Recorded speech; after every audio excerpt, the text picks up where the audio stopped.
All right, preppers, hypothetical situation. You need to evacuate your home. Maybe it's due to flooding. Maybe there's a wildfire approaching. Perhaps it's the horde of the cliché post-apocalyptic masses ready to pillage your belongings. Now you only have a few minutes to gather your most precious belongings to save from certain destruction. We've all heard the cliché, I'd grab the photo albums. Well, maybe today it's more like I'd grab the laptop where all those precious memories are stored. Yes, we'd want to grab our pets, the cash you have in the safe, and the expensive jewelry. But what about our other precious belongings, like firearms?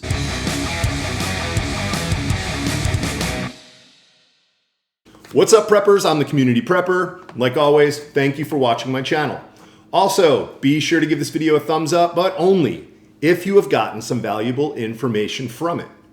And please consider subscribing to my channel if you do like videos about prepping, firearms, product reviews, and all other topics prepping related.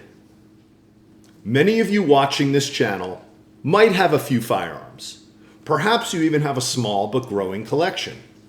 Some of you may even have thousands and thousands of dollars invested into your Second Amendment right. Now, what if I told you there was only 5 minutes to pick and choose your top few guns to save from forever being lost? Let's forget about the reasons why you need to leave the safety of your home. Let's also not get too focused on the details of where you're going, how long the disaster will last. However, I will throw this into the scenario. You need to leave your home. You will not be coming back. You might need to protect yourself in the near future and defend the safety of your family. Lastly, this is not an EMP situation where all electronics and cars and communication are fried. You simply need to get out of the area, and you do not know what you will be facing in the next 24 hours, week, or month ahead. Now, I got the idea for this video because I was living in Asheville, North Carolina during Hurricane Helene. Many of the people who lost their homes to flooding had a very limited time to gather their most important items. We had no idea that some of us would be without electricity and water for months. Personally, I was without both for over a week, but it was the unknown that was the worst. How long will this last? What if I'm attacked? We were literally cut off from the world, and immediately after the storm, 911 wasn't coming to help us. The devastation was worse than anything I ever saw with my own eyes. Many people were panicked because they had no idea how long before things got back to normal. For many, normal didn't return for months, and some it will never return. Okay, go. What guns are you picking? How will you carry them from your safe to your vehicle and get out of Dodge? What about ammo? What about extra magazines? You're heading into the unknown, and having the firepower for different situations may become vital for your survival. So what are you going to do? Chuck several rifles in a case? Pack up some ammo for each caliber? Grab your EDC pistol off your nightstand? Crap, you forgot the extra mag in the drawer. Time's up, your house is now on fire. Most of you watching probably have a bug-out bag. A bug-out bag in its simplest terms is a 72-hour backpack that has all of the essentials you will need to survive or live comfortably for 3 days away from home. What most of us have never considered is a bug-out gun case. Something that is set up with all the magazines and ammunition ahead of a disaster. All you need to do is take 3 or 4 of your pre-selected firearms that can easily fit into one case. So by now, I'm hoping to get some of you to think about what guns they own will be most important in any possible defense situation you can imagine. Is it a .22 rifle for hunting? A large caliber revolver that can take down a moose or a grizzly bear? Is it a modern sporting rifle like an AR-15, or maybe something a little beefier like a 7.62 or 308?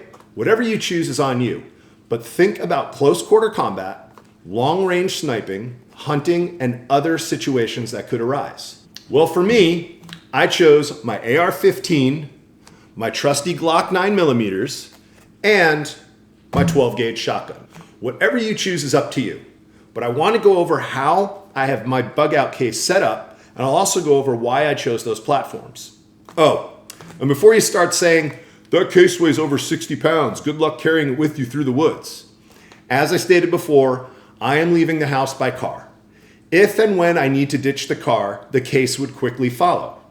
I would then need to go mobile with the bare necessities. Bugging out into the wild is another topic all on its own, but I wanted to nip that argument in the bud right away. But if you're wondering what I would do if I needed to ditch the case, I would take the 9mm and conceal carry it. I would take the AR-15 and throw it over my shoulder and do my best to conceal it with a jacket or a blanket.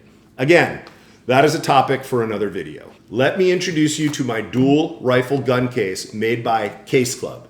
Now, I'm not particular to any specific case brand, but I would recommend that you get a dual rifle type of build.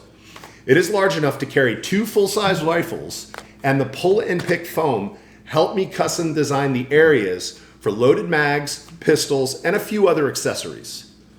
This case is kept in my closet and ready at a moment's notice to be opened and stuffed with my AR, my 12 gauge, and I've designed my case to also hold 2 pistols. This particular gun case is called the 3-Gun Outdoorsman and retails for just under $300. Now let's take a tour around this case and I'll show you how I've organized it, where I keep the loaded mags and the extra ammunition.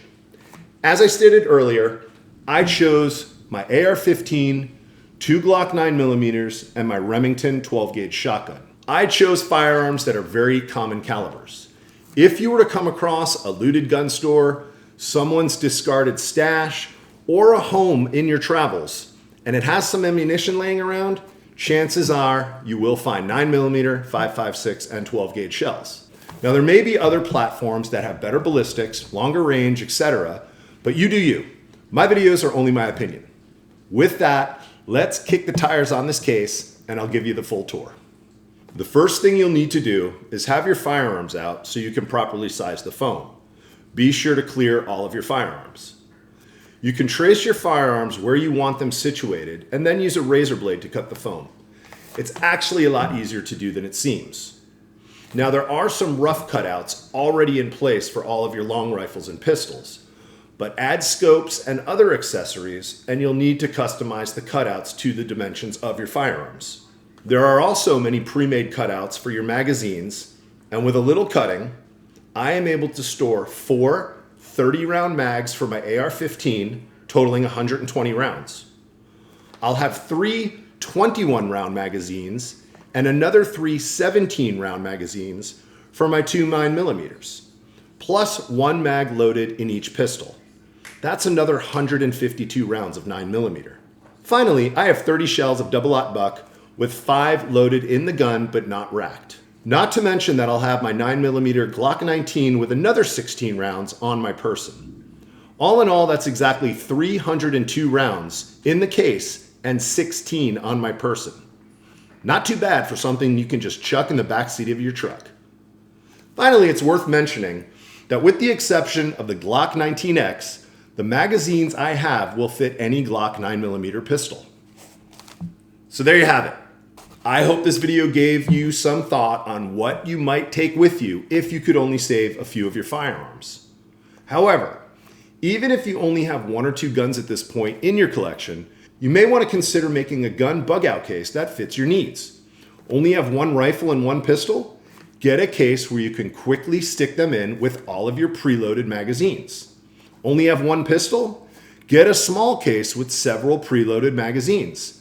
Stick it next to your bug-out bag and you're set. I think preloaded magazines are key, as we all know how much time it takes to load them. As preppers, we are constantly growing our supplies, knowledge, firearms, and skills to better ourselves. Everything takes time to build and grow. Small steps now will make huge differences in your future. Refuse to be a victim.